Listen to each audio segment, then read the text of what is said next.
Guys ഇന്ന് ഫിഷിൻ്റെ ഒരു വെറൈറ്റി ഐറ്റമായിട്ടാണ് ഞാൻ വന്നിരിക്കുന്നത്.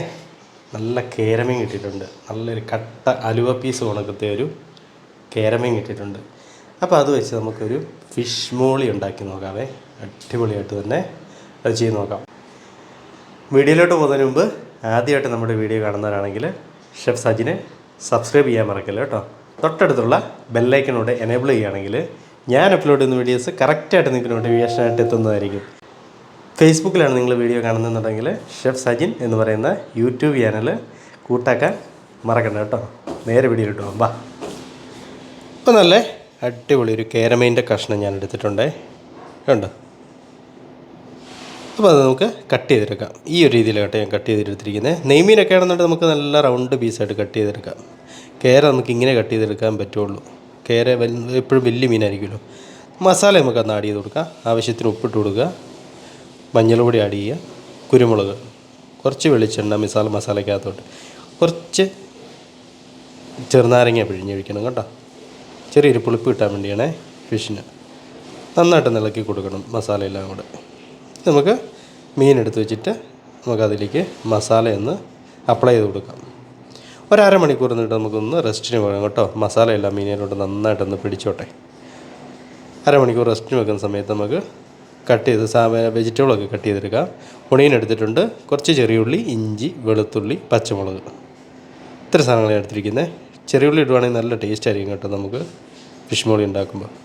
ഞാൻ ഇഞ്ചിയും വെളുത്തുള്ളിയും ചോപ്പ് ചെയ്ത് വെച്ചിട്ടുണ്ട്, പച്ചമുളക് നമുക്ക് കട്ട് ചെയ്ത് വെച്ചിട്ടുണ്ട്, ഉള്ളി സ്ലൈസ് ചെയ്ത് വെച്ചിട്ടുണ്ട്, ചെറിയുള്ളി സ്ലൈസ് ചെയ്ത് വെച്ചിട്ടുണ്ട് കേട്ടോ. നമുക്ക് നേരെ സ്റ്റൗ കത്തിക്കാം, കടായി വെക്കാം, വെളിച്ചെണ്ണ ഒഴിക്കുക. വെളിച്ചെണ്ണ നന്നായിട്ട് ചൂടാതിന് ശേഷം നമുക്ക് അരമണിക്കൂർ റെസ്റ്റിന് വെച്ച് നമ്മുടെ ഫിഷ് ഒന്ന് ഫ്രൈ ചെയ്തെടുക്കാം. ഒരു ഹാഫ് ഫ്രൈ, ഒരു 2 മിനിറ്റ് ഫ്രൈ ചെയ്താൽ മതിയാകും കേട്ടോ. 2 മിനിറ്റ് ഫ്രൈ ചെയ്താൽ മതിയാവും. ഒത്തിരി ഓവർ ഫ്രൈ ആയിപ്പോയി കഴിഞ്ഞാൽ നമുക്ക് ഗ്രേവിയൊന്നും നന്നായിട്ട് അതിലോട്ട് പിടിക്കില്ല. അപ്പോൾ നന്നായിട്ട് നമുക്ക് ഒന്ന് ഫ്രൈ ചെയ്തെടുക്കാം, ഒരു ഹാഫ് ഫ്രൈ കേട്ടോ. നമ്മുടെ ഫിഷ് ഏകദേശം ഫ്രൈ ആയിട്ടുണ്ട്, ഹാഫ് ഫ്രൈ ആയിട്ടുണ്ട്. 2 മിനിറ്റ് ഫ്രൈ ചെയ്താൽ മതി, തിരിച്ചും മറിച്ച് വിട്ട്. നമ്മുടെ ഫിഷ് ഫ്രൈ ചെയ്ത എണ്ണയ്ക്കകത്തോട്ട് തന്നെ കുറച്ച് എണ്ണ കൂടെ കുറവുണ്ടായിരുന്നു, അതുകൂടെ ഞാൻ ആഡ് ചെയ്തിട്ട് പട്ട, 2-3 ബ്ലാക്ക് പെപ്പർ, ഗ്രാമ്പു, 2 കഷ്ണം ഗ്രാമ്പു ഒന്നും അധികമായി പോകില്ല കേട്ടോ, ഫ്ലേവർ മാറിപ്പോവും. അപ്പോൾ നമുക്ക് നന്നായിട്ട് ഒന്ന് മൂപ്പിച്ചതിന് ശേഷം ഇഞ്ചി വെളുത്തുള്ളി ചോപ്പ് ചെയ്ത് വെച്ചിരിക്കുന്ന ഇഞ്ചിയും വെളുത്തുള്ളിയും കൂടെ ആഡ് ചെയ്ത് കൊടുക്കാം കേട്ടോ. അത് ജസ്റ്റ് ഒന്ന് വഴറ്റിയെടുത്തതിന് ശേഷം നല്ല ഗോൾഡൻ കളറാണ് കേട്ടോ. വെളുത്തുള്ളിയൊക്കെ നല്ല ഗോൾഡൻ കളറാണ്, നല്ല ഫ്ലേവറായിരിക്കും കറിക്ക്. അപ്പം നന്നായിട്ട് സോട്ട് ആയിട്ടുണ്ട്. നമുക്ക് അരിഞ്ഞ് വെച്ചിരിക്കുന്ന കുറച്ച് പച്ച കറിവേപ്പില കൂടെ ആഡ് ചെയ്ത് കൊടുക്കാവേ. കറിവേപ്പില ഒന്ന് പൊട്ടിക്കഴിഞ്ഞതിന് ശേഷം നമുക്ക് അരിഞ്ഞ് വെച്ചിരിക്കുന്ന ഒണിയൻ ആഡ് ചെയ്ത് കൊടുക്കാവേ. പിന്നെ നമുക്ക് പച്ചമുളകും കൂടെ ആഡ് ചെയ്ത് കൊടുക്കാം. ചെറിയുള്ളി ആഡ് ചെയ്തിട്ടുണ്ട്, സവോള ആഡ് ചെയ്തിട്ടുണ്ട്, സവോള സ്ലൈസ് ചെയ്തും ചെറിയുള്ളി ആഡ് ചെയ്തിട്ടുണ്ട് കേട്ടോ. നന്നായിട്ട് സോട്ടായതിന് ശേഷം നമുക്കൊരു 1/2 ടീസ്പൂൺ മഞ്ഞൾപ്പൊടി, നമുക്ക് ഓൾറെഡി ഫിഷ് ഫ്രൈ ചെയ്യാൻ വേണ്ടി അതിനകത്ത് മഞ്ഞൾ പൊടി ഇട്ടിട്ടുണ്ട്. 1/2 ടീസ്പൂൺ തന്നെ വേണ്ട, 1/4 ടീസ്പൂൺ മതിയാവും മഞ്ഞൾ പൊടി. കുറച്ച് മല്ലിപ്പൊടി, കുറച്ച് കുരുമുളക് പൊടി കേട്ടോ. ഇത്രയും മസാലയെ നമുക്ക് ഫിഷ് മോളിക്ക് ആവശ്യമായിട്ടുള്ളൂ കേട്ടോ.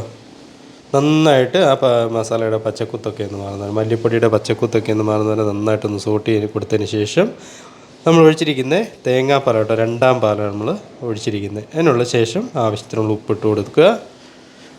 തേങ്ങാപ്പാലൊക്കെ നന്നായിട്ട് തിളച്ച്, 2ാം പാല കേട്ടോ, 1ാം പാൽ ഒഴിച്ച് കഴിഞ്ഞാൽ ഒരു കാരണവശാലും നമുക്ക് തിളപ്പിക്കാൻ പാടില്ല. അതിന് ശേഷം നമുക്ക് ആ തിളച്ച ഗ്രേവിക്കകത്തോട്ട് നമുക്ക് ഫ്രൈ ചെയ്ത് വെച്ചിരിക്കുന്ന ഫിഷ് കൂടെ ആഡ് ചെയ്ത് കൊടുക്കാവേ. കേര ഫ്രൈ ചെയ്ത് വെച്ചിരിക്കുന്നത് കൂടെ ആഡ് ചെയ്ത് കൊടുക്കാം.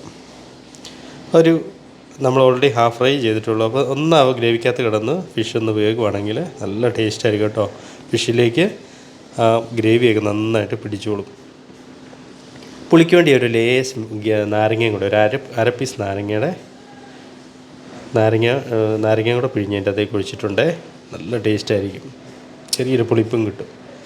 ഇപ്പം ലാസ്റ്റ് നമ്മുടെ 1ാം പാൽ, നല്ല തിക്കായിട്ടുള്ള 1ാം പാൽ തേങ്ങാപ്പാലും കൂടെ ആഡ് ചെയ്ത് സ്ലോ ഫയർ വെച്ചിട്ട് വേണം കേട്ടോ. നമുക്ക് ജസ്റ്റ് ഒന്ന് ചൂടാക്കി എടുക്കാനേ പാടുള്ളൂ, തിളച്ച് പോകാൻ പാടില്ല കേട്ടോ. അതിനുശേഷം നമുക്ക് ഒരു തക്കാളി എടുത്ത് നല്ല റൗണ്ടായിട്ട് കട്ട് ചെയ്ത് അതും കൂടെ വെച്ചൊന്ന് ഗാർണിഷ് ചെയ്ത് കൊടുക്കാം.